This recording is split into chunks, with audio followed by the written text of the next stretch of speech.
नमस्कार दोस्तों, मैं सुनीता कथा मंथन में आप सबका स्वागत करती हूँ। कथा मंथन में आज सुनिए महादेवी वर्मा जी द्वारा कृत रचना बिंदा। भेद सी आंखों वाली उस दुर्बल छोटी और अपने आप में सिमटी सी बालिका पर दृष्टि डालकर मैंने सामने बैठे सज्जन को उनका भरा हुआ प्रवेश पत्र लौटाते हुए कहा, आपने आयु ठीक नहीं भरी है, ठीक कर लीजिए, नहीं तो पीछे कठिनाई पड़ेगी। नहीं, यह तो गत आषाढ़ में 14 की हो चुकी है। सुनकर मैंने कुछ विस्मित भाव से अपनी उस भावी विद्यार्थिनी को अच्छी तरह देखा, जो 9 वर्षीय बालिका की सरल चंचलता से शून्य थी और 14 वर्षीय किशोरी के सलज उत्साह से अपरिचित। उसकी माता के संबंध में मेरी जिज्ञासा स्वगत न रहकर स्पष्ट प्रश्न ही बन गई, क्योंकि दूसरी ओर से कुछ कुंठित उत्तर मिला। मेरी दूसरी पत्नी है और आप तो जानती ही होंगी। और उनके वाक्य को अधसुना ही छोड़कर मेरा मन स्मृतियों की चित्रशाला में 2 युगों से अधिक समय की भूल के नीचे दबे बिंदा या विंध्येश्वरी के धुंधले चित्र पर उंगली रखकर कहने लगा, ज्ञात है, अवश्य ज्ञात है। बिंदा मेरी उस समय की बाल्य सखी थी, जब मैंने जीवन और मृत्यु का अमिट अंतर जान नहीं पाया था। अपने नाना और दादी के स्वर्ग गमन की चर्चा सुनकर मैं बहुत ही गंभीर मुख और आश्वस्त भाव से घर भर को सूचना दे चुकी थी कि जब मेरा सिर कपड़े रखने की अलमारी को छूने लगेगा तब मैं निश्चय ही एक बार उनको देखने जाऊंगी। ना मेरे इस पुण्य संकल्प का विरोध करने की किसी की को इच्छा हुई और ना मैंने एक बार मरकर कभी ना लौट आने का नियम जाना। ऐसी दशा में छोटे छोटे असमर्थ बच्चों को छोड़कर मर जाने वाली माँ की कल्पना मेरी बुद्धि में कहाँ ठहरती। मेरा संसार का अनुभव भी बहुत संक्षिप्त था। अज्ञान अवस्था से मेरा साथ देने वाली सफेद सीढ़ियों के नीचे वाली अंधेरी कोठरी में आंखें मूंदे पड़े रहने वाले बच्चों की इतनी सतर्क पहरेदारी उठती थी कि उसका गुर्राना मेरी सारी ममता भरी मैत्री पर पानी फेर देता। भूरी पूसी भी अपने चूहे जैसे निस्सहाय बच्चों को तीखे पैने दांतों में ऐसी कोमलता से दबाकर कभी लाती कभी ले जाती कि उनके कहीं एक दांत भी न चुभ पाए। ऊपर की छत के कोने पर कबूतरों का और बड़ी तस्वीर के पीछे गुरैया का जो भी घोंसला था, उसमें खुली हुई छोटी छोटी चोंचों और उनमें सावधानी से भरे जाते दानों और कीड़े मकोड़ों को भी मैंने अनेक बार देख चुकी हूँ। बचिया को हटाते हुए ही रंभा रंभा कर घर भर को यह सुखद समाचार सुनाने वाली अपनी श्यामा गाय की व्याकुलता भी मुझसे छिपी ना थी। एक बच्चे को कंधे से चिपकाए और एक उंगली पकड़े हुए जो भिखारिन द्वार द्वार फिरती थी, वह भी तो बच्चों के लिए ही कुछ मांगती है। अतः मैंने निश्चित रूप से समझ लिया था कि संसार का सारा कारोबार बच्चों को खिलाने पिलाने सुलाने आदि के लिए ही हो रहा है। इस महत्वपूर्ण कर्तव्य में भूल ना होने देने का काम माँ नामधारी जीवों को सौंप दिया गया है। और बिंदा के भी तो माँ थी, जिन्हें हम पंडिताइन चाची और बिंदा नई अम्मा कहती थी। वे अपनी गोरी मोटी देह को रंगीन साड़ी से सजे कसे चारपाई पर बैठकर फूले गाल और चिपटी सी नाक के दोनों और नीले कांच के बटन सी चमकती हुई आंखों से युक्त मोहन को तेल मलती रहती। उनकी विशेष कारीगरी से सवारी पाटियों के बीच में लाल स्याही की मोटी लकीर सा सिंदूर, उन इसी आंखों में काले डोरे के समान लगने वाला काजल, चमकीले कर्णफूल, गले की माला, नगदार रंग बिरंगी चूड़ियां और घुंघरूदार बिछुए मुझे बहुत भाते थे, क्योंकि यह सब अलंकार उन्हें गुड़ियों की समानता दे देते। यह सब तो ठीक था, पर उनका व्यवहार विचित्र सा जान पड़ता। सर्दी के दिनों में जब हमें धूप निकलने पर जगाया जाता था, गर्म पानी से हाथ मुंह धुलाकर मोजे जूते और ऊनी कपड़ों से सजाया जाता था और मना मनाकर गुनगुना दूध पिलाया जाता था, तब पड़ोस के घर में पंडिताइन चाची का स्वर उच्च से उच्चतर होता रहता। यदि उस गर्जन तर्जन का कोई अर्थ समझ में नहीं आता तो मैं उसे शाम के रंभाने के समान स्नेह का प्रदर्शन भी समझ सकती थी, परंतु उसकी शब्दावली परिचित होने के कारण ही कुछ उलझन पैदा करने वाली थी। उठती है या आऊं? बैल के से दीदे क्या निकाल रही है? मोहन का दूध कब गर्म होगा? अभागी, मरती भी नहीं, आदि वाक्यों में जो कठोरता की धारा बहती रहती, उसे मेरा अबोध मन भी जान लेता। कभी कभी जब मैं ऊपर की छत पर जाकर उस घर की कथा समझने का प्रयास करती, तब मुझे मैली धोती लपेटे हुए बिंदा ही आंगन से चौके तक फिरकनी सी नाचती दिखाई देती। उसका कभी झाड़ू देना, कभी आग जलाना, कभी आंगन के नल से कलसी में पानी लाना और कभी नई अम्मा को दूध का कटोरा देने जाना मुझे बाजीगर के तमाशा जैसे लगता, क्योंकि मेरे लिए तो सब कार्य असंभव से थे। पर जब उस विस्मित कर देने वाले कौतुक की उपेक्षा पर पंडिताइन चाची का कठोर स्वर गूंजने लगता, जिसमें कभी कभी पंडित जी की घुड़की का पुट भी रहता था, तब ना जाने किस दुख की छाया मुझे घेरने लगती थी, जिसकी सुशीलता का उदाहरण देकर मेरे नटखटपन को रोका जाता था। वही बिंदा घर में चुपके चुपके कौन सा नटखटपन करती रहती है, इसे बहुत प्रयत्न करके भी मैं समझ ना पाती। मैं एक भी काम नहीं करती थी और रात दिन उधम मचाती रहती, पर मुझे तो माँ ने ना मर जाने की आज्ञा दी और ना आंखें निकाल लेने का भय दिखाया। एक बार मैंने पूछा भी, क्या पंडिताई चाची तुम्हारी तरह नहीं है? माँ ने मेरी बात का अर्थ कितना समझा था यह तो पता नहीं। उनकी संक्षिप्त यह है कि बिंदा की समस्या का समाधान हो सका और ना मेरी उलझन वह सुलझा पाई।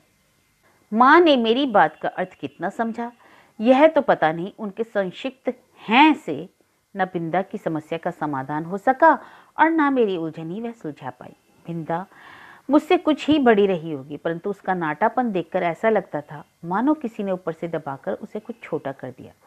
2 पैसों में आने वाली खंजड़ी के ऊपर चढ़ी हुई झिल्ली के समान पतले चर्म से मड़े और भीतर की हरी हरी नसों को झलक देने वाले उसके दुबले हाथ पर ना जाने किस अज्ञात भय से अवसन रहते। कहीं से कुछ आहट होते ही उसका विचित्र रूप से चौंकना, पंडिताइन चाची का स्वर कान में पड़ते ही उसके सारे शरीर का थरथरा जाना मेरे विस्मय को बढ़ा देता था, प्रत्युत उसे भय में बदल देता। और बिंदा की आंखें तो मुझे पिंजड़े में बंद चिड़िया की याद दिलाते। एक बार जब 2-3 करके तारे गिनते गिनते उसने एक चमकीले तारे की ओर उंगली उठाकर कहा, वह रही मेरी अम्मा। तब तो मेरे आश्चर्य का ठिकाना ना रहा। क्या सबकी एक अम्मा तारों में होती है और एक घर में? पूछने पर बिंदा ने अपने ज्ञान कोश में से कुछ कण मुझे दिए। तब मैंने समझा कि जिस अम्मा को ईश्वर बुला लेता है वह तारा बनकर ऊपर से अपने बच्चों को देखती है, और जो बहुत सज धज से घर में आती है वह बिंदा की नई अम्मा जैसी होती है। मेरी बुद्धि सहज ही पराजय स्वीकार करनी नहीं चाहती। इसी से मैंने सोचकर कहा, तुम नई अम्मा को पुरानी अम्मा क्यों नहीं कहती? फिर वे ना नहीं रहेंगी और न डांटेंगी। बिंदा को मेरा उपाय जचा नहीं, क्योंकि वह तो अपनी पुरानी अम्मा को खुली पालकी में लेटकर जाते और नई को बंद पालकी में बैठकर आते देख चुकी थी। अतः किसी को भी पदच्युत करना उसके लिए कठिन था। पर उसकी कथा से मेरा मन तो सचमुच आकुल हो उठा। अतः उसी रात को मैंने माँ से बहुत अनुनय पूर्वक कहा, तुम कभी तारा ना बनना, चाहे भगवान कितना ही चमकीला तारा बनावे। माँ बेचारी मेरी विचित्र मुद्रा पर विस्मित होकर बोल ना पाई। मैंने अकुंठित भाव से अपना आशय प्रकट कर दिया, नहीं तो पंडिताइन चाची जैसी नई अम्मा पालकी में बैठकर आ जावेगी और फिर मेरा दूध बिस्कुट जलेबी सब बंद हो जाएगी और मुझे बिंदा बनना पड़ेगा। माँ का उत्तर मुझे स्मरण नहीं, पर इतना याद है कि उस रात उसकी धोती का छोर मुट्ठी में दबाकर ही मैं सो पाई थी। बिंदा के अपराध तो मेरे लिए अज्ञात थे, पर पंडिताइन चाची के न्यायालय से मिलने वाले दंड के सब रूपों से मैं परिचित हो गई थी। गर्मी की दोपहर में मैंने बिंदा को आंगन की जलती धरती पर बार बार पैर उठाते और रखते हुए घंटों खड़े देखा है। चौके के खंभे से दिन दिन भर बंधा पाया और भूस से मुरझाए मुख के साथ पहरों नई अम्मा और खटोले में सोते मोहन पर पंखा जलते देखा था। उसे अपराध का ही नहीं, अपराध के अभाव का भी दंड सहना पड़ता। इसी से पंडित जी की थाली में पंडिताइन चाची का ही काला मोटा और घुंघराला बाल निकलने पर भी दंड बिंदा को ही मिलता। उसके छोटे छोटे हाथों से धुल ना सकने वाले उलझे तेलहीन बाल भी अपने स्वाभाविक भूरेपन और कोमलता के कारण मुझे बड़े अच्छे लगते थे। जब पंडिताइन चाची की कैंची ने उन्हें कूड़े के ढेर पर बिखरा कर उनके स्थान को बिल्ली की काली धारियों जैसी रेखाओं से भर दिया तो मुझे रुलाई आने लगी। पर बिंदा ऐसे बैठी रही मानो सिर और बाल दोनों नई अम्मा के हों। और एक दिन याद आता है, चूल्हे पर चढ़ाया दूध उफना जा रहा था। बिंदा ने नन्हे नन्हे हाथों से दूध की पतीली उतारी अवश्य, पर उसकी उंगलियों से छूटकर गिर पड़ी। खौलते दूध से जले पैरों के साथ दरवाजे पर खड़ी बिंदा का रोना देख मैं हदबुद्धि सी हो रही थी।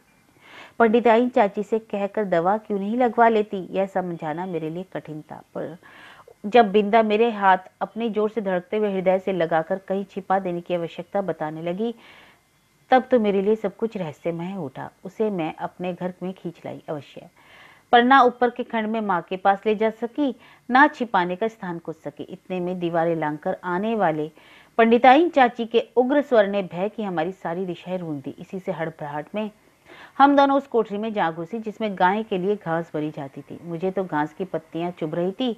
कोठरी का अंधकार और भी कष्ट दे रहा था, पर बिंदा अपने जले पैरों को घास में छिपाए और दोनों ठंडे हाथों से मेरा हाथ दबाए बैठी थी, मानो घास का चुभता हुआ ढेर उसके लिए रेशमी बिछौना बन गया हो। मैं तो शायद सो गई थी, क्योंकि जब घास निकालने के लिए आया वह गोपी इस अभूतपूर्व दृश्य की घोषणा करने के लिए कोलाहल मचाने लगा, तब मैंने आंखें मलते हुए पूछा, क्या सवेरा हो गया?